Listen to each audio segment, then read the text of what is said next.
Au cours des années 1950 et 60, la photographie de rue commençait à prendre forme en tant qu'art et de nombreux photographes se sont fait un nom dans cette catégorie. Et parmi eux, il y a René Maltête qui a apporté une touche humoristique à ce genre photographique.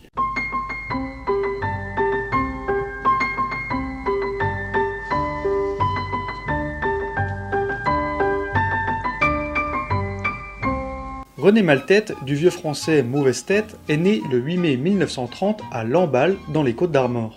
Après la guerre et des études chaotiques, il se passionne pour le cinéma et monte à Paris en 1951 dans l'espoir d'y travailler. Mais plus facile à dire qu'à faire, les temps sont durs, il vit dans la capitale de petits boulots et décroche de temps à autre un petit emploi dans la production cinématographique.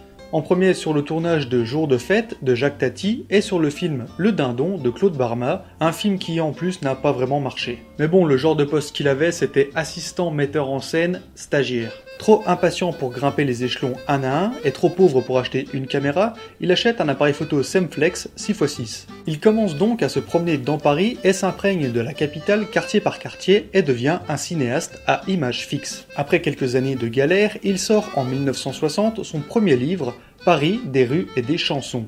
Publié chez Lafon, l'éditeur a d'ailleurs été le seul à croire au projet du livre, dans lequel on retrouve des photos d'instants parisiens prises par René Maltête, accompagnées de poèmes, de textes de grandes plumes de l'époque comme Aznavour, Ferret, Trenet, Prévert et j'en passe. Le livre sera un vrai succès, 3 éditions et 35 000 exemplaires seront vendus.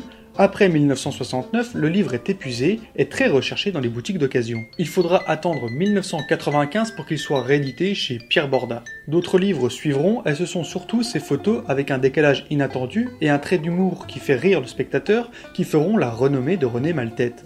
Des photos de scènes insolites du quotidien, prises au hasard de ses promenades. Bon, bien que quelques-unes aient été prises sur le vif, bien souvent il observait une scène qui lui donnait l'idée de la photo et il la reconstituait ensuite à cause des contraintes techniques, il était obligé de la mettre en scène. Mais c'est un poète, un humoriste visuel, que ce ne soit pas de l'instantané n'est pas vraiment important. Le principal c'est le résultat, que l'image soit drôle et qu'elle apporte un sourire au spectateur. Ces photos seront publiées dans la presse du monde entier et de nombreuses expositions et cartes postales ont contribué à populariser son œuvre. Ces photographies malicieuses et pleines d'ironie ont fait de René Maltête un photographe exceptionnel et original. Vers la fin de sa vie, il se tourna davantage vers la littérature et il nous a quittés en novembre 2000 à la Ferté-Villeneuve dans l'Eure-et-Loire. Personnellement, quand j'ai découvert les œuvres de René Maltête, ça m'avait immédiatement rappelé les films de Jacques Tati. Même époque et même humour, même technique simple et très visuelle qui amène à faire sourire petits et grands. Pour moi, c'est du patrimoine culturel et je me devais de vous en parler.